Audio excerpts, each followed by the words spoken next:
Hello, everybody, and welcome to the Crypto News Analyst. I am your host, Tobias Nelson. This is not financial advice, but rather an in-depth look at the cryptocurrency space today. Good morning, let's get it.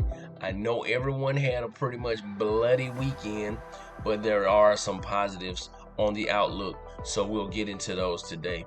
Right now, Bitcoin still at 43,000, bounced down to 40 for a second and made its way back up.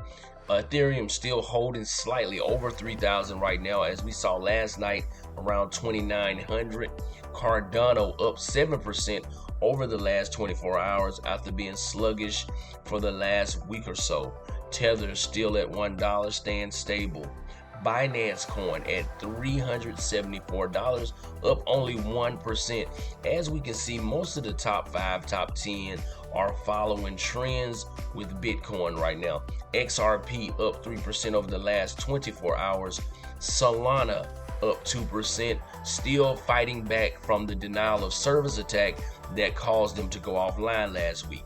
Now, Polkadot is up 3% over the last 24 hours, which brings us to our coin of the day.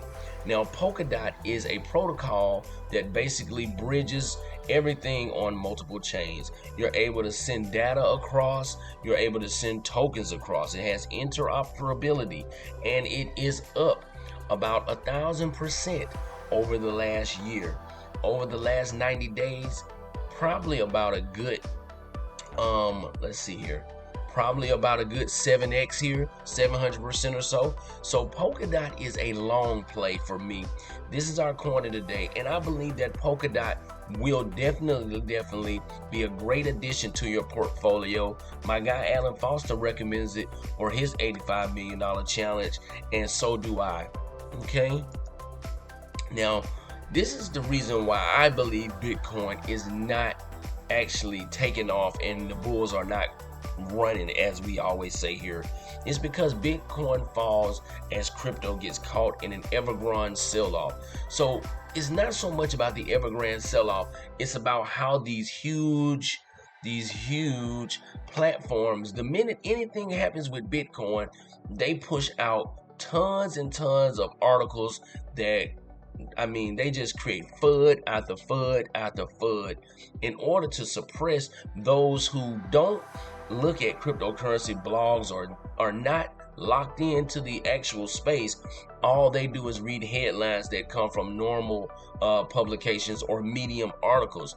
And so then the FUD just actually pushes people who are just starting to get in and those who have no idea what's going on out of the way, and it creates these panic sales, and then you see the market dip. And then what happens is these same huge companies who are backed by these billionaire hedge funds, they go right in and buy the dip while we sell at a loss. Okay, so what I really want to start doing is also helping with education.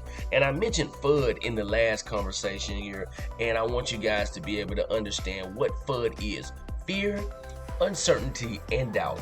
It's a strategy to influence perception of certain cryptocurrencies or the cryptocurrency market in general by spreading negative, misleading, or false information. So this is what happens when these huge companies come in and they just start saying all these negative things. But when Bitcoin runs up to 50K, they're silent. You don't hear CNN talking about Bitcoin when it's on a run up. They only talk about it when there's something negative to be able to say. This is what we call FUD, fear, uncertainty, and doubt. So now that is your word of the day. You have learned something new about cryptocurrency and the jargon within. Okay, be careful as well when you're dealing with places like Coinbase. Coinbase strikes another $1 million deal with the US government. Coinbase closed a $1.36 million deal with the U.S. Homeland Security. The U.S. government will use Coinbase analytics software for classified purposes. A Coinbase representative confirms that the analytics tool handles customer data differently. So what's going on here is a centralized exchange like Coinbase is now working with the Department of Homeland Security to get in your business. Now, of course, it's classified, so we won't know exactly what they're doing, but you want to be careful when you're on these centralized exchanges because they are working with the government, which kind of defeats the entire purpose of cryptocurrency. All right. Now, in the NFT news, SoftBank buys into $4 billion NFT fantasy football. French company SoRare raises another $680 million to develop its game, which players earn NFTs from football cards. Now, not the American football game, but soccer. Okay, so it's basically fantasy football on steroids, where you're able to now get NFTs, things of that nature, from playing the game, and you can own these items. I'm sure you could probably sell, trade, not too deep into it, but I want you guys to understand that the NFT space is growing. People are investing $680 million into an already $4 billion fantasy football startup. So do you think that these guys who are smart and wealthy are going to invest this kind of money in a risky, and everything's risky, but a more than normal risk, a risk asset? I just don't see it happening. So let's keep our eyes on that type of thing. Okay. Also, our friends at VV are today releasing the Immortal Hulk first edition. Okay. They have variant covers, things of that nature. These will probably sell out instantly, so don't miss out if you have a chance. $6.99, $7 for a blind box. Very affordable. Get into it. All right. Now, moving into the technology space.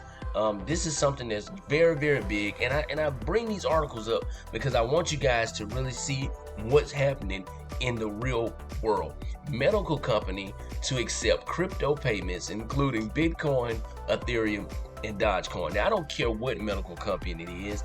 I don't care where they are. I don't care who it is. Somebody is accepting Bitcoin as payment for medical services. So this is letting you know that the world is transforming around you. You need to see what's going on around you. Medical companies who are probably already in business with these huge hospitals and everything, do you think for 1 minute they're going to accept Bitcoin, Ethereum, and Dogecoin if it was just an asset that would deplete to zero? I doubt it. Alrighty, so here's another company called Audius. Now, Audius is basically a company that is allowing musical artists to come in and own all of their own music, and is built on top of the blockchain. Therefore, your music could be put in NFT form. You'll have ownership, and it's just a growing community, whereas cryptocurrency is being spread amongst now the music. Now, when you see cryptocurrency make its imprint in music, okay, with one of the top investors being Katy Perry, Nas, and Jason Derulo, you can bet that there are going to be expansions on the way. And music tends to open up the vibe for people a little better. So music can soothe the savage beast, as they say. So I believe them implementing this in a musical form will definitely help cryptocurrency become more of a mainstream, and I believe in it totally and wholeheartedly. Okay, this is my Twitter. We're starting to get a little growth here. We're at about 183, trying to get to 200, where I share information about cryptocurrency every day on these platforms. I'm also on YouTube. I'm on Facebook. I'm on Instagram. I'm on TikTok. So I'm on every platform that you could ever go to if it's a social forum to find me and get information about cryptocurrency. If you enjoy this content, please comment, share, like, and subscribe. This is the Crypto News Analyst.